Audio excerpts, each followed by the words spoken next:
Olá, muito boa tarde, meus queridos irmãos, amigos e amigas do Facebook. Neste domingo, querido, quero lhes entregar aquilo que o Senhor Jesus Cristo também me entregou. Ele disse: de graça recebeste, de graça dai. Então, talvez por isso poucas as pessoas se interessam por aquilo que eu falo, pelos meus sermões, quando na verdade o que eu falo é a verdade de Deus, é a palavra de Deus. Daqui do meu apartamento, mesmo longe de irmãos, mas na presença de Deus, porque Ele está aqui, o Senhor está aqui, na minha mente, no meu corpo e na minha boca. E há de usar os meus lábios, a minha mente, para transmitir a sua verdade. E, queridos, sem mais delongas, quero dizer a todos vocês que eu estava meditando sobre essa questão da santidade. O que é ser santo? Muitos falam que ser santo é aquele que faz milagre. Pessoas que realizam milagres, né? Então, a menina fulano de tal, acho que lá em Caridade, lá em Juazeiro, santa fulana de tal, fizeram um túmulo para ela, porque dizem que ela realizou um milagre, né? Quando, na verdade, a Bíblia nos fala de milagres como dons do Espírito, dons espirituais. O dom de Deus, como diz Tiago, toda boa dádiva e dom perfeito vem de Deus, vem do Pai. Então, eu me dizia, porque eu via Hernani Dias Lopes falando sobre o processo da santidade. Então, eu estudava, ou reestudava, relia, revia os termos de Charles Finney, quando ele fala da santidade plena. Hernani Dias Lopes falava outro dia sobre o processo da santidade.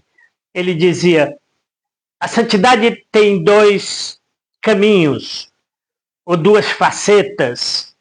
Então, um delas é processual, o processo da santidade. Ela é ativa e passiva. Por quê? Porque no processo da santidade, nós, crentes, devemos colaborar com o Espírito de Deus.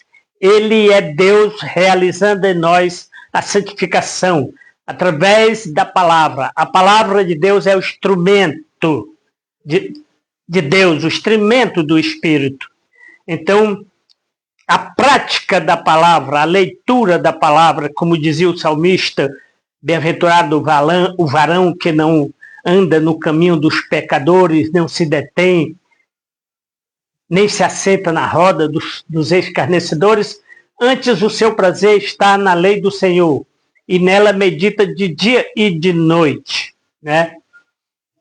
Esse bicho está meio torto aqui, tentando aqui fazer ele ficar mais reto. Pois muito bem. Ser santo, dizia Hernani Lopes, no processo atual, ou no tema posicional, é ser consagrado, é ser separado, é ser chamado, é ser escolhido por Deus. Então, esta é uma posição da santidade, ela é posicional. Nós somos chamados, somos consagrados. Por isso somos santos.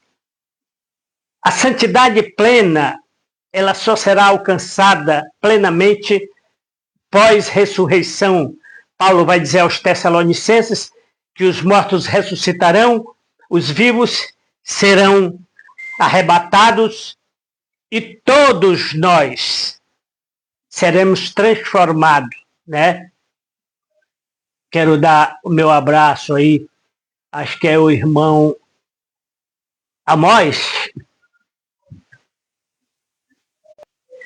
Então, meu querido, muito obrigado.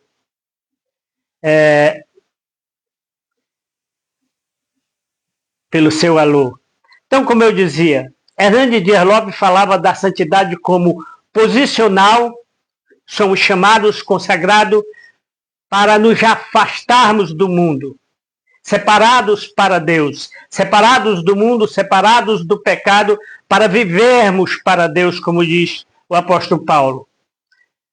A santidade plena, ou processual, ela é ativa e passiva. Por quê?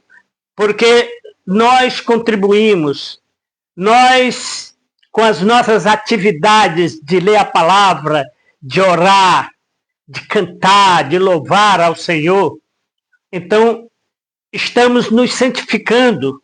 Santificai-vos, sede santo, porque eu sou santo. Então, o crente, ele colabora, ele é ativo no processo da santificação. E tanto quanto passivo, porque ela é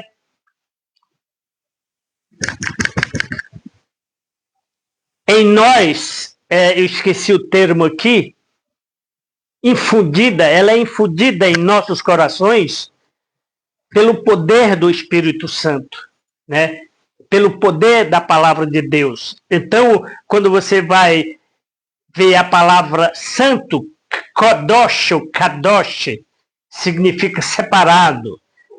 Separado do comum, do profano para o divino. Santidade é um substantivo, Kodesh. A mesma coisa, o verbo santificar, Kadash, que é justamente se separar para Deus. Não é só uma mudança de vida. Eu bebia cachaça, deixei de beber. Eu fumava, deixei de fumar. Não, não é só uma mudança de hábito, mas é uma transformação interna da alma, dos pensamentos, dos desejos, da vontade. Como o apóstolo Pedro diz, basta o tempo que vocês viveram em glutonarias, em bebedices, em festas, vivam no espírito, satisfaçam o espírito.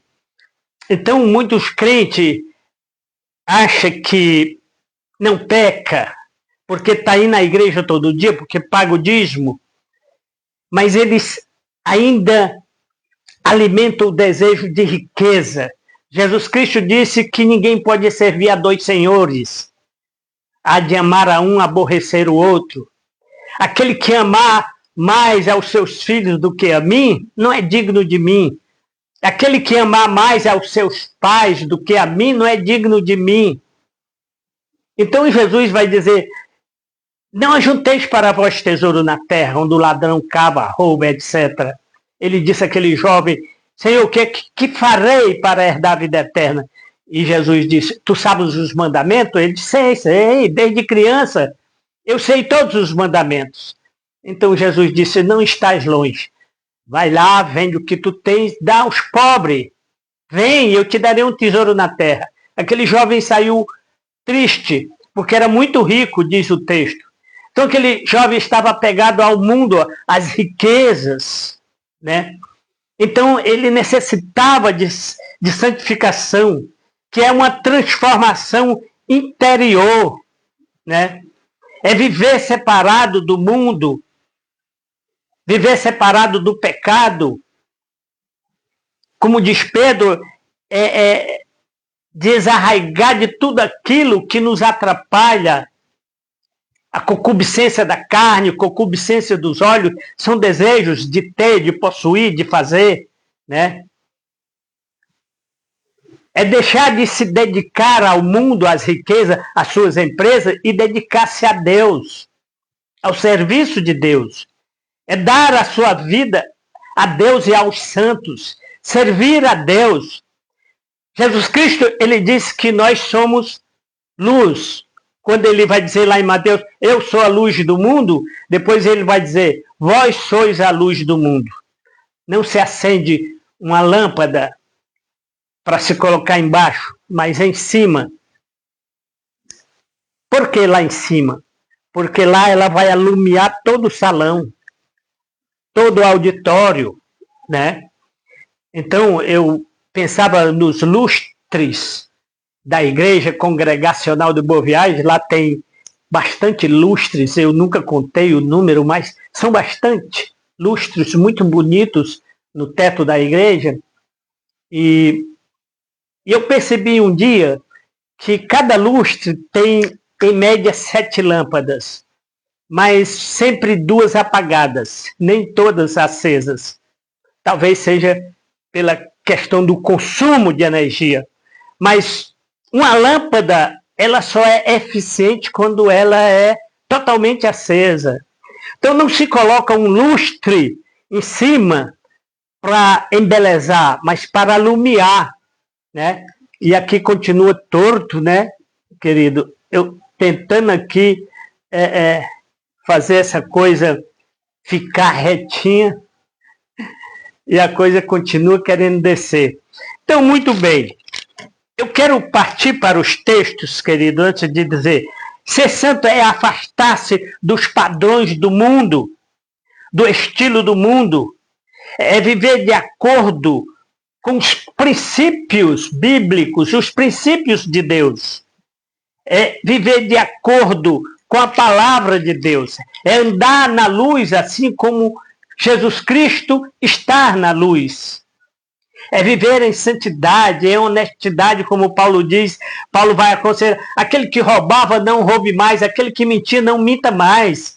Então, o crente não pode mentir. Outro dia eu dizia, ó, tem tantos crentes mentirosos, superlotando bancada de igreja, mentirosos, avarentos, orgulhosos.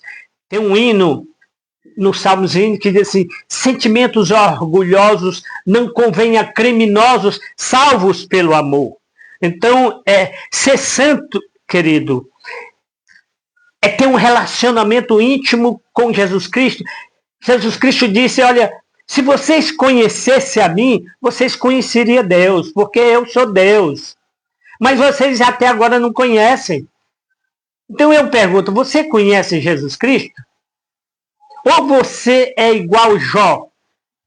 Irmão, nossas igrejas estão superlotadas de Jós, cheias de Jós.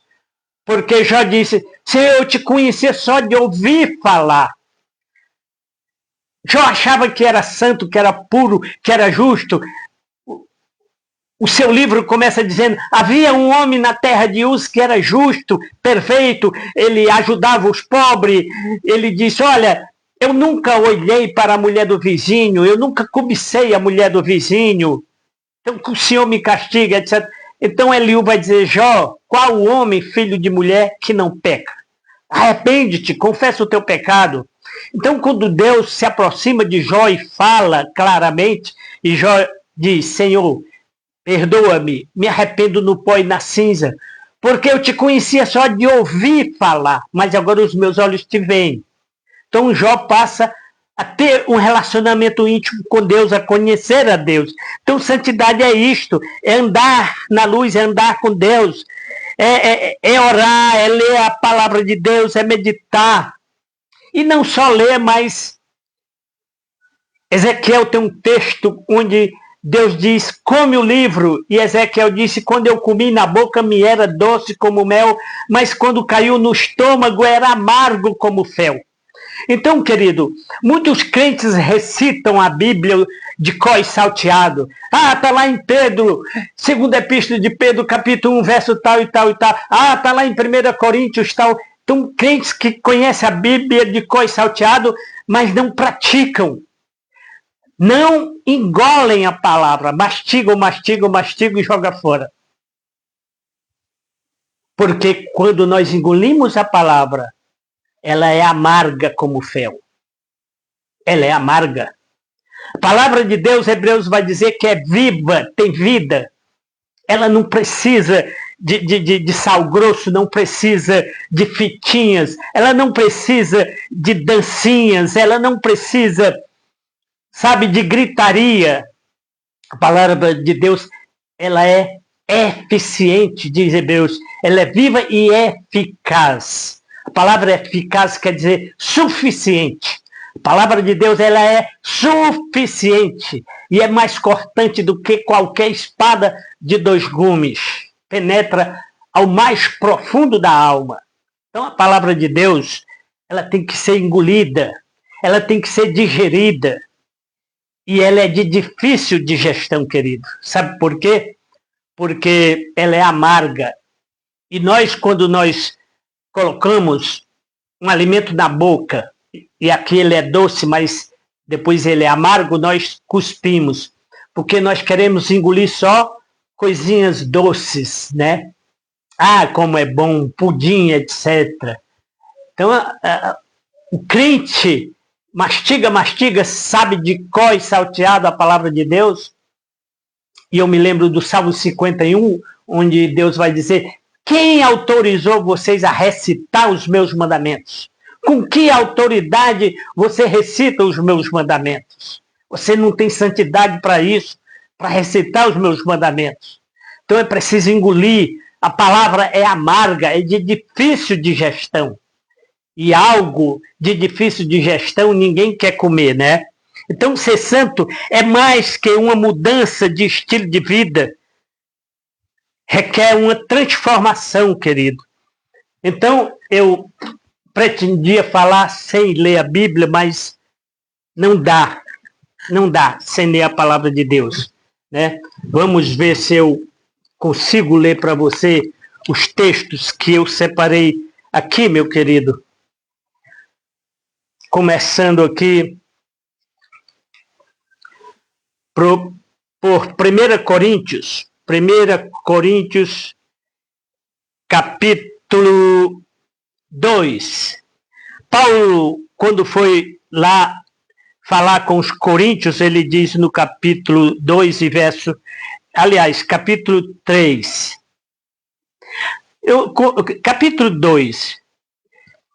Capítulo 2, voltando aqui, querido, por verso 12. Mas nós não recebemos o Espírito do mundo, mas sim o Espírito de Deus, que provém de Deus, para que pudéssemos conhecer o que nos é dado gratuitamente por Deus, o poder, a santidade, aos quais também falamos, não com palavras de sabedoria humana, mas com as quais o Espírito Santo de Deus nos ensina, comparando as coisas espirituais com as espirituais. Ora, o homem natural não compreende as coisas do Espírito de Deus, porque lhe parecem loucura. Não é mesmo? É, querido. Eu ouvia de um irmão essa semana que ele dizia o seguinte: você sabia que Satanás foi derrotado? Ele morreu. Satanás morreu. Eu digo, olha, ele foi derrotado sim. Ele foi derrotado lá na cruz. Cristo derrotou Satanás. Hebreus diz isso. Assim como os filhos participam da carne e do sangue, Cristo também participou da carne e do sangue para que pudesse morrer e, através da morte, derrotar aquele que tem o poder da morte, a saber, Satanás. Então, Cristo derrotou Satanás, mas ele não morreu, querido. O Espírito não morre, o Espírito é eterno. Satanás foi derrotado, mas ainda faz miséria em muitas pessoas. Em Apocalipse 16, 17, nós vemos João dizendo que os anjos vão dizer: eis aí o adversário, o acusador dos vossos irmãos. Ele foi jogado na terra, ele foi expulso dos céus.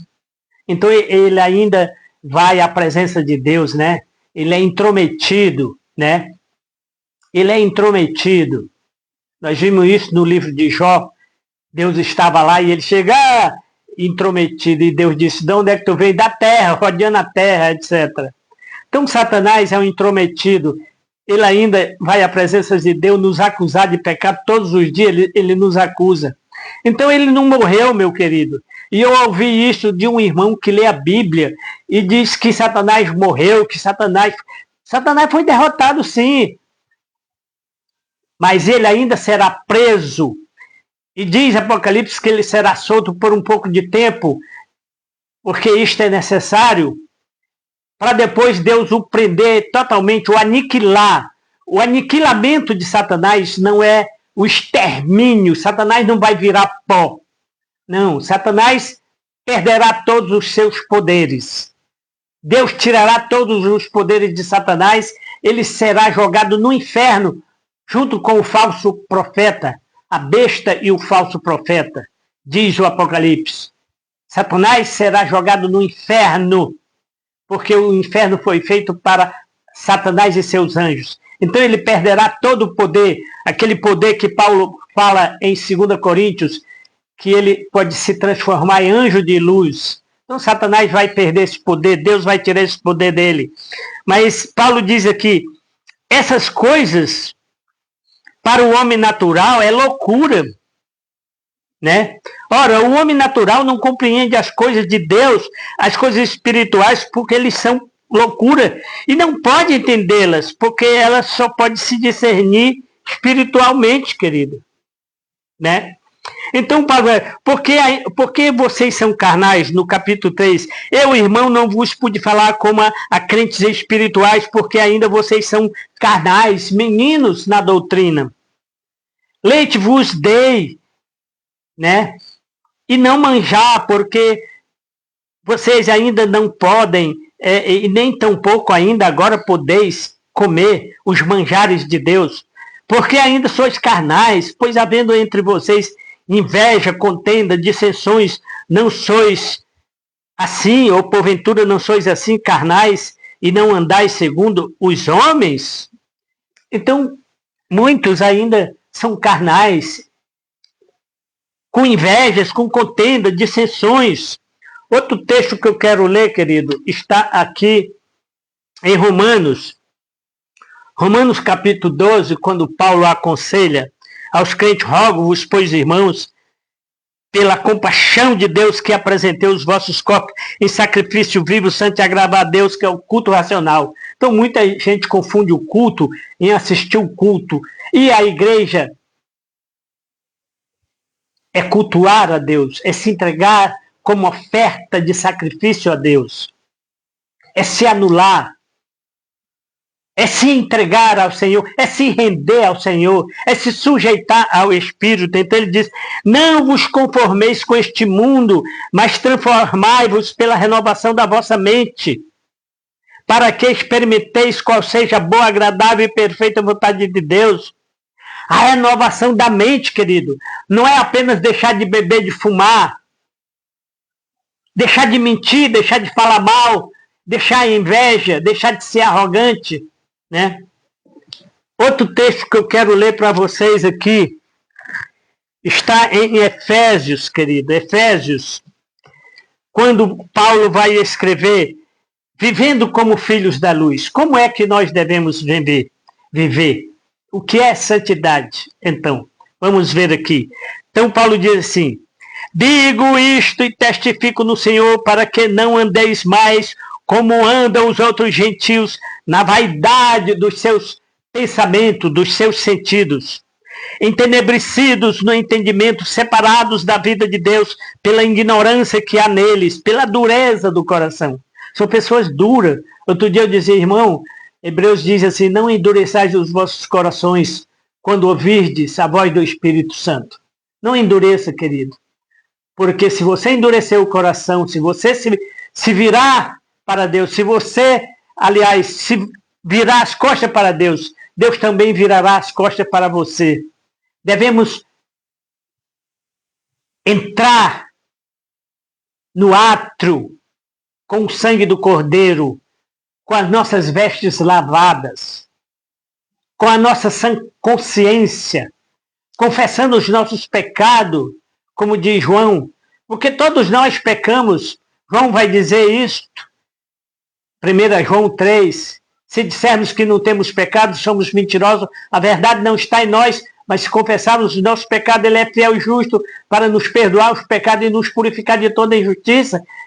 Tiago vai dizer que pecar não é só um ato voluntário, mas é deixar de fazer o bem. Ah, mas eu não fiz nenhum mal, eu não cometi nenhum erro, nenhum mal, mas você não fez o bem. Tiago diz, aquele que sabe que tem que fazer o bem e não faz, peca. Então, quando deixamos de fazer o bem a alguém, seja inimigo ou não, pecamos. Então, Paulo diz aqui, adiantando um pouco, querido, os quais, aliás, aqui no verso 20, mas vós não aprendestes assim de Cristo, se é que tendes ouvidos. Será que você ouviu falar de Cristo? Você conhece? E ele diz aqui, se é que tendes ouvidos e nele fostes ensinados como está a verdade de Jesus, que quanto ao trato passado, ao tempo passado, vos despojei do velho homem que se corrompe pela concupiscência da carne, do desejo dos olhos, né? E vos renoveis no Espírito. Então está aqui a santidade, querido. Renovação da mente, do Espírito. Não é só mudar de vida. A mulher cortava o cabelo, eu vou deixar de cortar o cabelo é pecado. A mulher pintava as unhas, não vou pintar mais as unhas porque é pecado. Não, não é isso. Santidade não é deixar de pintar as unhas, não é deixar de pintar o cabelo, não é deixar de usar um brinco, etc. Né? Mas é a renovação do Espírito, da mente. Revistai-vos do novo homem, que segundo Deus é criado em verdadeira justiça e santidade. Justiça, praticar a justiça. Pelo que deixai a mentira, falai a verdade, cada um com o seu próximo, porque somos membros uns dos outros. Deixa a mentira, querido. Para de mentir. Para de mentir para mim e para outros. Tem pessoas que eu digo assim, você se inscreveu no meu canal? Não deu certo não, e tal, eu tentei, mas não consegui. Que nada, ele nem tentou, ele nem ouviu, ele nem assistiu o meu vídeo, porque ele não gosta de mim. O Edinaldo fala muito. Então, meu querido, se você não quer ouvir a palavra de Deus, então não minta. Diga a verdade. Irmão, não gosto não, você fala muito. Você aponta o dedo, como minha tia disse, você aponta o dedo. Eu me sinto uma descrente, eu me sinto uma pecadora quando você fala. Eu digo, não sou eu, minha tia. É a palavra de Deus. É a palavra de Deus. É o Espírito de Deus que vos acusa. Então Paulo diz, olha, para de mentir. E revistai-vos do novo homem segundo Deus, que é criado em verdadeira justiça e santidade, pelo que deixai a mentira, falar a verdade. Irai-vos, não pequeis, não se ponha o sol sobre a vossa ira, não deis lugar ao diabo, aquele que furtava, que roubava, não roube mais, aquele que mentia, não mente mais, trabalhe, fazendo com as mãos o que é bom, para que tenha o que repartir com o necessitado. Tanto Miqueias como Isaías, quando Isaías 58 vai falar da questão do jejum, porque os judeus, eu jejum 3 vezes, eu pago o dízimo da Enda Hortelã. E Deus disse, olha, estou cansado dos vossos gritos, estou cansado das vossas festas, estou cansado disto. Porque quando vocês jejuam, não é para mim que vocês jejuam, é para vocês mesmos. É para alcançar os vossos projetos. Vocês não jejuam para mim. Vocês jejuam porque vocês querem alcançar um projeto, querem comprar um carro, querem comprar uma casa, querem viajar, etc. E aí vocês jejuam. Vocês não jejuam para mim. E aí Miqueias vai dizer, o que é que Deus requer de ti, homem? Não é que pratiques as justiças, que ame ao teu próximo, que reparta com o faminto o teu pão.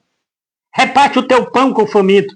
Tem pessoas, querido, que tem 30, 40 apartamentos. Se um irmãozinho chegar e disser assim, irmãozinho, me aluga um apartamento dos seus, mais barato, eu não posso pagar o salário mínimo. Não, meus apartamentos é só para doutor. Meus apartamentos é só para gente rica, irmão. Eu tenho 40 apartamentos, mas eu só alugo para gente rica, porque tem dinheiro. Você não tem dinheiro, você é pobre. A palavra de Deus diz, a vontade de Deus é que você reparta o teu pão com faminto, que recolhas na tua casa o desterrado. Então, meu querido, por último eu quero deixar esse texto de Apocalipse 22, que é quando o Senhor Jesus voltará. E diz a palavra que o Senhor Jesus colocará os bodes à sua esquerda. Eu dizia isso outro dia, né? A esquerda sempre é mentirosa, é falsa. Os bodes ficam à esquerda, os mentirosos ficam à esquerda. A árvore do pecado fica à esquerda. Os anjos de Satanás ficam à esquerda de Deus. O ladrão que se salvou, aquele ladrão da cruz, o evangelista Marcos e Mateus diz que ele foi crucificado entre dois ladrões, uma à direita, outra à sua esquerda. O da direita se arrependeu e foi salvo. O da esquerda blasfemou, desdenhou e foi para o inferno. O da esquerda foi para o inferno. Então, aqui o Senhor vai separar os bodes das ovelhas. As ovelhas ficarão à sua direita e os bodes à sua esquerda, né? E ele dirá aos bodes, apartai-vos de mim, malditos, para o fogo eterno. E às ovelhas ele dirá, vinde, bendito do meu Pai, e entrai no gozo do reino. Mas eu quero deixar o verso 10 do capítulo 22, que é quando João diz, eis que presto venho, Jesus Cristo vem. Bem-aventurado aquele que guarda as palavras desta profecia, deste livro. Bem-aventurado é você se guardar. E eu, João, sou aquele que vi e ouvi estas coisas, e havendo ouvido, visto, prostei-me aos pés do anjo que me mostrou essas coisas, para adorá-lo. E ele disse, olha, não faças isso, porque eu não sou digno de adoração. Eu sou conservo teu dos teus irmãos e dos profetas, aqueles que guardaram a palavra, adora a Deus. E então disse-me, não seles a palavra desta profecia, deste livro, porque próximo está o dia do Senhor. Quem é injusto, então guarde isto, querido. Quem é injusto, continue praticando injustiça. Aí você diz assim, então Jesus não quer que o injusto se salve? O injusto vai receber a recompensa dele, querido. O inferno, a condenação.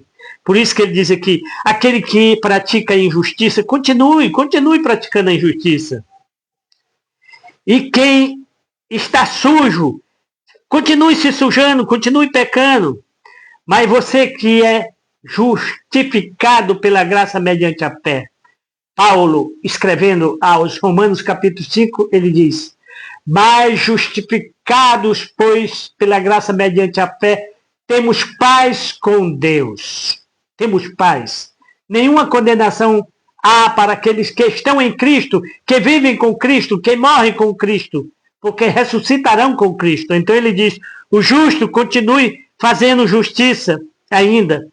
Quem é santo, quem foi chamado, quem foi separado, continue se santificando ainda.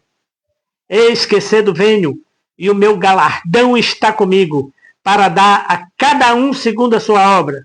Eu sou o Alfa, eu sou o Ômega, o princípio e o fim, o primeiro e o derradeiro. Bem-aventurado aqueles que lavam as suas vestes no sangue do Cordeiro.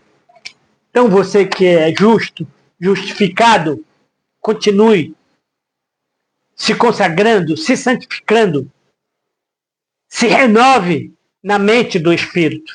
Então, que Deus te abençoe, meu querido.